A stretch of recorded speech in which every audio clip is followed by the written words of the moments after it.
今天就是共产主义挖矿工，重生之我在波兰。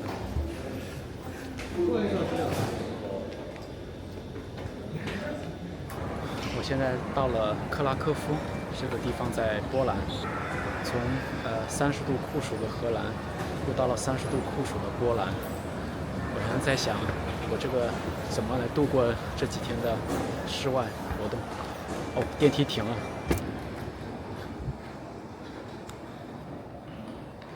感觉有几年没有来波兰了。我上次来的时候是波兰的华沙，那个城市比较新，没有太多的东西去发掘。克拉科夫呢，却是很多同事包括身边朋友推荐的具有历史悠久的地方，所以我这次选择这边来度假。然后机场的人也不是特别多，可能还没有到旅游旺季的时候，所以整个出境的过程也比较丝滑。现在我准备去坐火车，先去市区，去酒店 check in 一下。现在我们是在这边克拉科夫机场，然后我们到市区。除了 train 以外，也可以坐公交去市区，比如巴士啊之类的。但是我觉得火车对我来说比较方便，再加上有点饿了，想赶紧去放下行李，晚上出去吃顿饭。所以我最后选择火车。火车的价格会稍微贵一些，大概是20欧，20左右波兰币。如果是公交的话，大概是6波兰币左右，可以自己自行换算一下，大概要多少欧元。Buy ticket to Central Station， 大概是1张。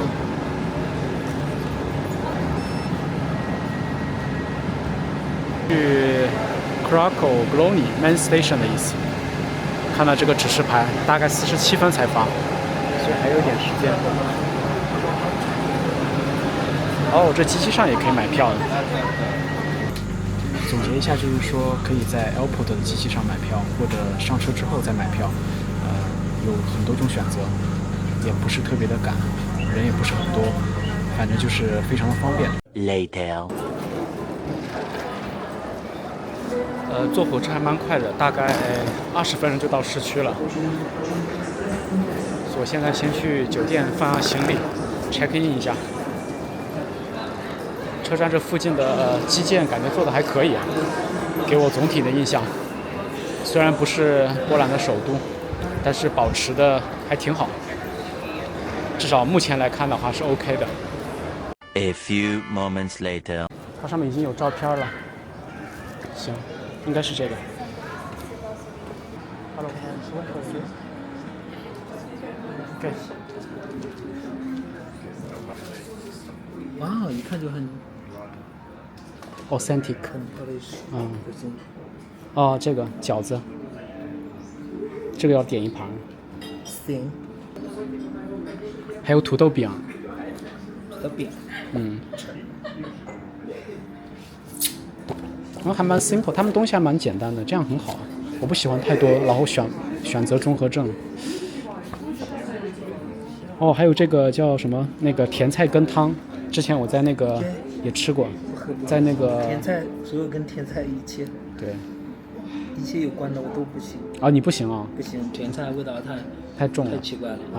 那就不点呗。我汤还好，不一定要吃，主要是要有肉，硬菜。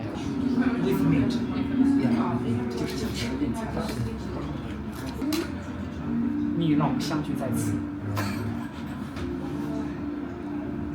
确实很浓郁。我在捷克也喝了很多黑啤。你的那个看起来很大的 portion。粉丝们先吃。粉丝们先吃完，我们没得吃了。粉丝必须先吃。看起来好香啊，这个。粉丝都给我保持嘴巴干燥，必须吃。你不要把你那些骚话录进来 ，OK？ 我要全部要 cut 掉。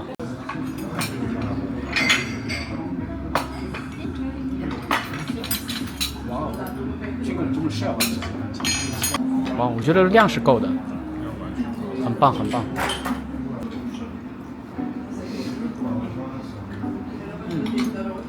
很 juicy。我之前在华沙的时候吃了一个草莓馅的饺子，吃的我真的是，我觉得我可以吃啊，这种稀奇古怪的我喜欢吃。好恶心啊那个东西啊！那你可以去那个大补看买一个速冻的。真的你可以，这边真有。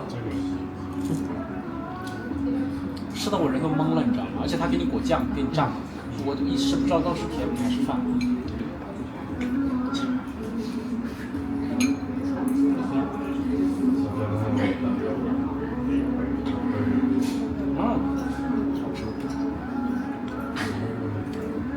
这不是那种特别干的。上次去的是华沙，是3年前吧，2023年的时候，也是差不多5、6月份。在华沙真的没事儿，就没有可玩的，就去一下那个什么华沙那个起义的那个纪念馆，就当时怎么去起义的，但好像是失败了最后吧，怎么回事？啊，对吧？就失败了。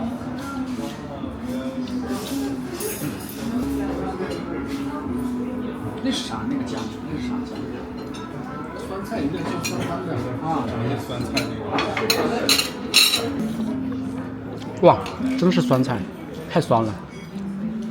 我要试一下这个汤。好像是里面放了那个香料，有种说不上来的感觉。我尝一下，叫什么来着？怎么样味道？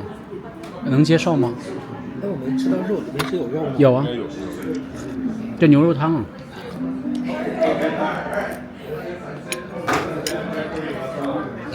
很奇怪的感觉，我也说不太上来。这种中药的。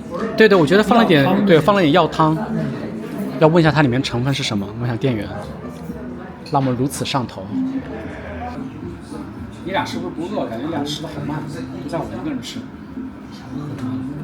你多吃点。这两个真的挺解腻的，吃多吃。就是小时候吃那种萝卜丝。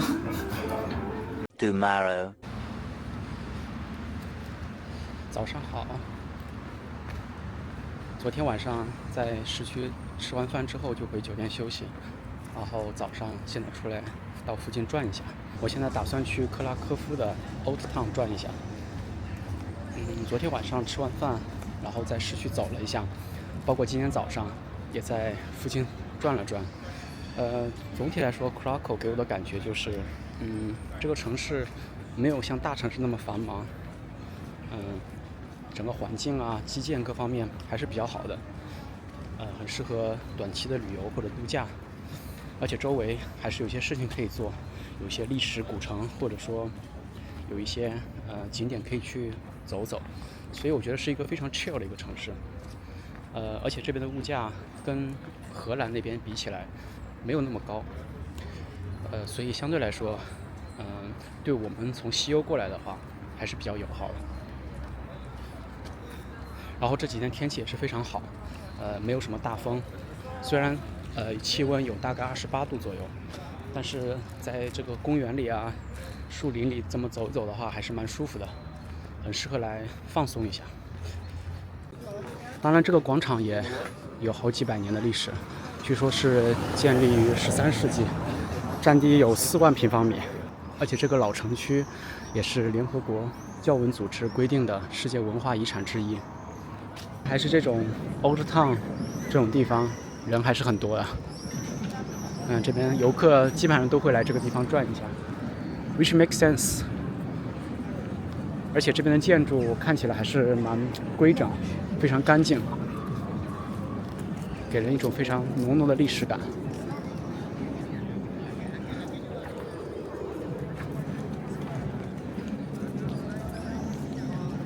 这个教堂好像是在修吧？这前面已经有什么东西遮挡住了，应该是爬不上去，我觉得。这个长长的建筑据说是叫纺织会馆或者叫布料市场，这里也有几百年的历史。当时这边作为欧洲最重要的贸易中心，然后现在这里面应该卖了很多的工艺品啊、纪念品之类的，所以等会儿走进去看一下。在这广场最中央有个这个铜像，大家看到了吗？是波兰最伟大的诗人之一，亚当·密兹凯维奇。据说这是波兰的民族诗人。我今天在这发现了一大堆荷兰游客，还有导游在这边激情的讲解，非常让我震撼。而且大家还清一色的带了自行车过来，这点很符合我们对荷兰人的刻板印象。我现在刚刚走进了广场的这个纺织会馆，也叫布料市场。据说它在这边已经有了700多年的历史。当时在这边主要是交易丝绸啊、东方的香料啊，还有皮革、蜡烛之类的。经历了16世纪的一场大火之后，通过翻新和重建，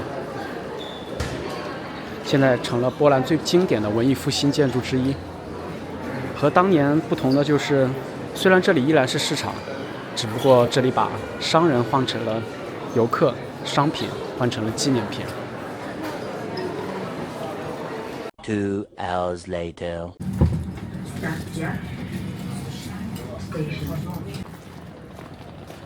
我现在准备去克拉口最著名的盐矿，今天体验一回当矿工的感觉。话说这个盐矿有300多年的历史了，然后游客也是非常的多，人气也是非常的旺。它这个路线呢有2种，一个是 tourist 的路线，一个是矿工的路线。来的时候要注意这个方向，不要弄反了。然后我这次参加的是矿工的路线，所以我要再往左走400米。对了，这个矿的名字是叫维里奇卡盐矿，据说有300多年的历史，是克拉口最著名的一个景点之一。有一种平时上班做牛马没有做够，到周末还要出来挖矿，花钱买罪受的感觉。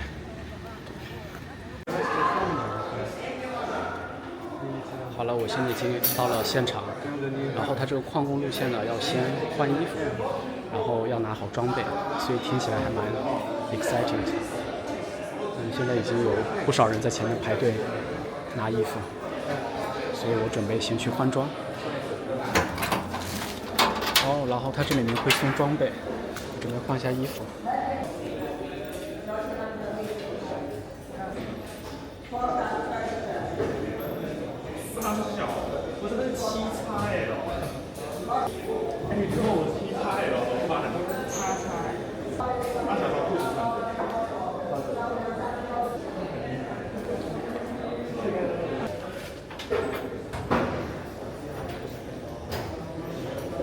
今天就是共产主义挖矿工，重生之我在波兰。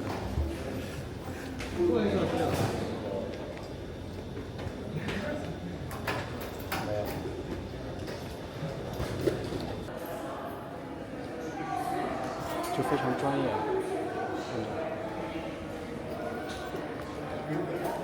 是不是看起来非常 professional？ 我今天好不容易捏的发型都给弄坏了，已经被这个帽子看起来好深啊！事前的 check 我们身上的装备啊，各方面是否合规，以及鞋子不能穿拖鞋、洞鞋之类的下矿井。先下到几百米的地下，100米吧，将近。哇，像是地心游记的感觉，很深邃啊，隧道。这地下还蛮凉快的，十几20度吧。然后据说这个盐矿现在还在用，所以我们必须得 follow the instructions。然后不能就是很多地方不能拍照的、不能摄影的地方就一定要有遵守。你看这个铁轨，应该是有矿车在上面运行过才对。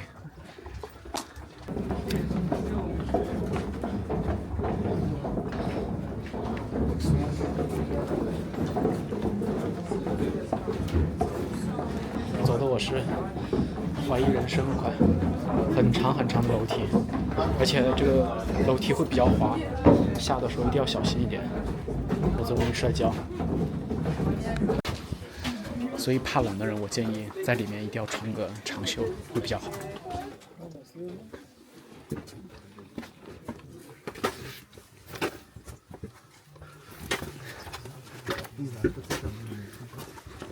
天哪，这块太有压力了，简直就是趴着爬过来的。哦，finally， 看，哇，太辛苦了。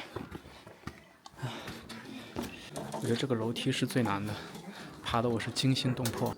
小时候我爸妈经常跟我讲，不好好学习就把你送去挖矿，终于能体验这种感觉了。随着不断深入地下，周围开始变得越来越安静。这里常年保持14到16度，没有阳光，也没有信号，只有矿灯照亮前方。脚下的木质栈道、狭窄的矿道以及头顶厚厚的岩层，让人很快忘记自己已身处地下100多米。矿工队长会不断地给大家布置任务，我们需要学习如何阅读矿井地图，使用传统的采矿工具，搬运矿石、打绳结，还会了解矿工如何判断地下环境是否安全，以及过去是如何依靠团队合作完成采矿工作的。一路上你会发现这里并不像电影的矿井那样冰冷压抑，因为几百年来，矿工们不仅在这里工作，也在这里生活。他们利用岩雕刻出雕像、矿石以及各种装饰，把原本单调的地下空间变成了一座独一无二的艺术世界。他们没有现代机械，却依靠经验和双手，在地下开凿出数百里的矿道。今天游客能安全地走在这里，也正是无数矿工共同努力的结果。冒险的感觉。Wonderful, we are safe. Okay, please bring two.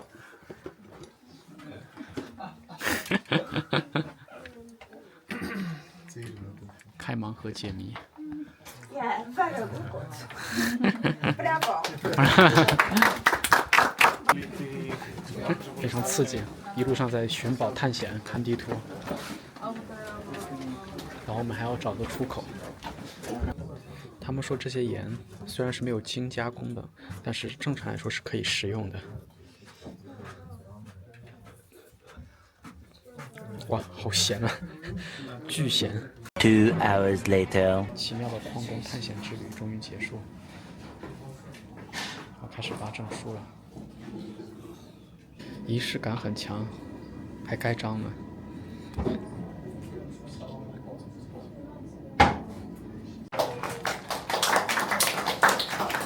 You will be great miners.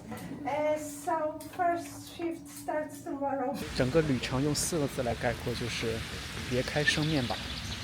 这个矿洞真的非常的大，导游讲的也非常的好，他们把这个矿洞的形成啊，还有历史，以及带入进去，参加一些互动，甚至还有一点玩剧本杀的感觉，反正非常有意思。然后整个矿洞呢，因为非常深嘛，基本上是下到100到200米左右的样子，整个路程都是没有灯的，你一定要自己去寻找，然后自己去挖掘，特别像，说的不好听，有点像是在那个 escaping game， 但是导游会给你出一些问题，让你自己去发掘一些答案。唯一美中不足的感觉就是。因为矿洞非常大，行程又特别的紧，3个小时其实我觉得是完全不够的。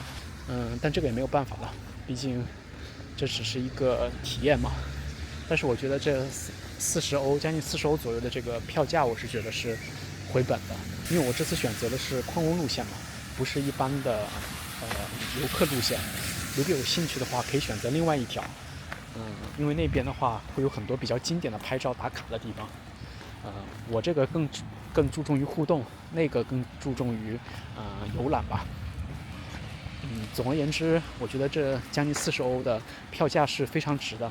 哪有一个短短的3个小时就能给你一个 professional 的矿工证书？这在哪个地方都是很难去实现的。所以，我觉得大家有机会来克拉科夫的话，一定要来试一下。The next day， 克拉科夫下了一整天的雨。把这个30度的高温终于冲刷的一干二净，现在整个空气啊都非常的清爽，然后弥漫着那种泥土的味道。我就刚好吃完饭，晚上出来散散步，因为基本上一天都没怎么出门了。我现在来到住的附近的一个公园，这个公园呢非常的大，我基本上每天吃完饭晚上都会出来散步。公园呢人也不多，大部分都是跑步的、遛狗的，然后是聊天的，坐那乘凉的。我就特别喜欢这种感觉，特别是让我感觉到，自己在度假的感觉，而不是每天在特种兵在外面拍照啊，奔波的感觉。然后它这个公园呢也是在 Old Town 附近，就在老城区附近，所以通过这个公园去老城区也非常的方便。克拉科夫是一个可以来多次的一个城市。首先，这个城市并不大，然后打卡的话，基本上一天时间就能逛完。其次的话，这边的物价没有想象的那么高，这也是在我之前有提到过的这一点。然后第三的话，这边的游客没有跟别的那些热门国家比起来多，所以来这边旅游的话，压力也不会特别大，让自己有更加放松还有度假的感觉。我也非常推荐大家，如果有机会的话，来克拉科夫来转一下。说像现在已经到了晚上8点多，依然这广场很热闹，这是在荷兰是没办法相比的。荷兰基本上到下午6、7点，不到6、7点就已经全部关门了所有的店铺，但这边你发现依然很多年轻人在外面散步，所以我发现这边的生活气息、娱乐方式应该是比较丰富的，相对西欧国家来说。我现在已经到了Old Town的最主要的广场，你看这乌泱泱的人群，虽然不排除这可能有很多游客，但是明显感觉到这边的生活气息就要浓很多。大家都坐在伞下喝酒，坐在夕阳下畅饮。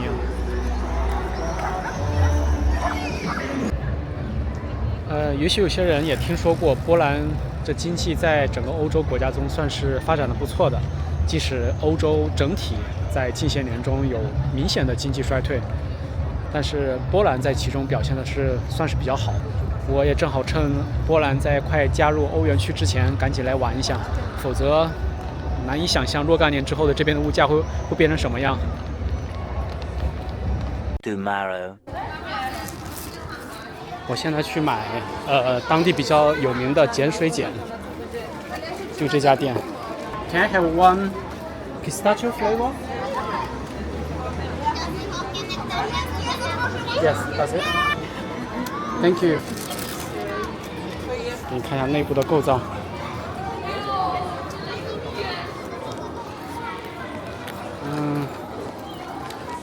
我点的是开心果风味的，希望味道不要让我失望。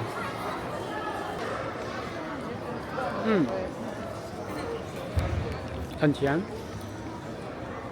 它这里面虽然是叫碱水碱，但它应该是就是专门面向游客做的那种比较特殊的风味，里面加了开心果、果仁还有奶油，所以咬一口下面都是夹心的。我吃完之后最大的感想就是，它跟一般碱水碱唯一不同的就是里面加了一些奶油跟果酱，然后它的价格卖的是一般的碱水碱好几倍，因为正常的一个也就3波兰币吧，但这个花了20，所以这个东西的话就是尝尝鲜就行了，应该不会再吃第二次。A few moments later. 我现在已经到了这边的犹太人居住区。这个犹太区呢，其实就是在2战之前，大量的犹太人所居住的地方。在那个时候呢，波兰基本上1/4人口都是犹太人，然后这边又被德国占领，所以大部分的犹太人都居住在这个地方。他们由于犹太人很聪明嘛，又懂得经商，所以这边的经济和波兰的其他地区相比，也是相对来说比较繁华的。然后现在呢，这边已经变成了比较普通的一个街区，但是还依然保留着就是曾经的一些建筑风格，包括很多的小酒馆、咖啡馆，还有一些二手服装店。另外呢，就是大家都知道那个斯皮尔伯格拍过的辛德勒名单，也是在这地方取景。但具体的话，我今天应该没有时间一个个去找，大家有兴趣的话可以自己去发掘一下。和 Old Town 那边的气氛完全不一样的是，这边感觉异常的清静，所以我觉得这边非常适合散步、拍照，避开那些熙熙攘攘的人流区，非常舒服。这边的建筑风格确实跟在市区看到的完全不一样。你看这斑驳的墙壁，灰秃秃的颜色，仿佛把我带回了中国的80、90年代的样子。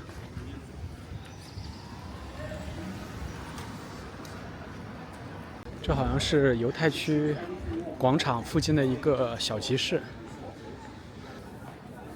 可能更像是早市的感觉。这个广场也被称为新广场。广场虽然不大，但是在这附近的街边小巷都是当年辛德勒名单电影的取景地，所以有机会的可以到处去探索一下。另外提一下，这个辛德勒名单拍摄的工厂其实在这附近也有，然后需要提前预约，否则人真的是人满为患。大家可以去近距离的观察一下当年拍摄的故事背景，还有取景的地方。这次我就不去了，因为我没有买到票。这就是刚刚说的新广场，犹太区的。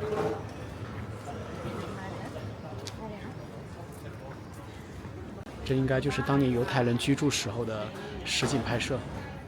你看这个照片。现在就变成了咖啡馆、小酒馆，还有一些的二手衣服店。1 hour later， 我现在就是在这个瓦维尔山上，这面对的这个就是教堂，右边这个建筑呢就是城堡。由于它教堂的票跟城堡的票是分开来卖的，所以我这次打算只去城堡看一下，教堂的话这次就算了。我本来想去城堡的，后来发现票已经完全售罄了。如果在现场排队的话，那个队又非常的长，所以我打算这次先放弃一下，就在外面走走转转，然后就回市区。在这个城堡的下面有一个喷火的龙，等会儿会带你们去看一下。在克拉科夫最有名的并不是它的国王，而是一个关于恶龙的传说。在瓦维尔山脚下曾经住了一条恶龙，这条恶龙呢经常攻击附近的居民还有牲畜，直到有一天有一个鞋匠想出了个办法，在羊的体内塞满了装满硫磺的食物，当恶龙吃下之后极度口渴，不停地喝水，直到身体爆炸身亡。为了纪念这个经典的传说，居民们在城堡下建立了一个龙的雕像。最特别的是，这个龙会喷火，就是我们现在所看到的这样。这个喷火龙看起来并不大，但是它每隔10分钟左右就会喷火，意味着保护这个城市的安全。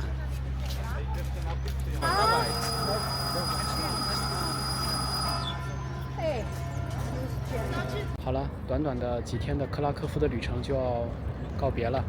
虽然城市不大，能逛的地方其实也不多，但是我觉得下次还有机会来的话，我还是愿意来这个地方看一下。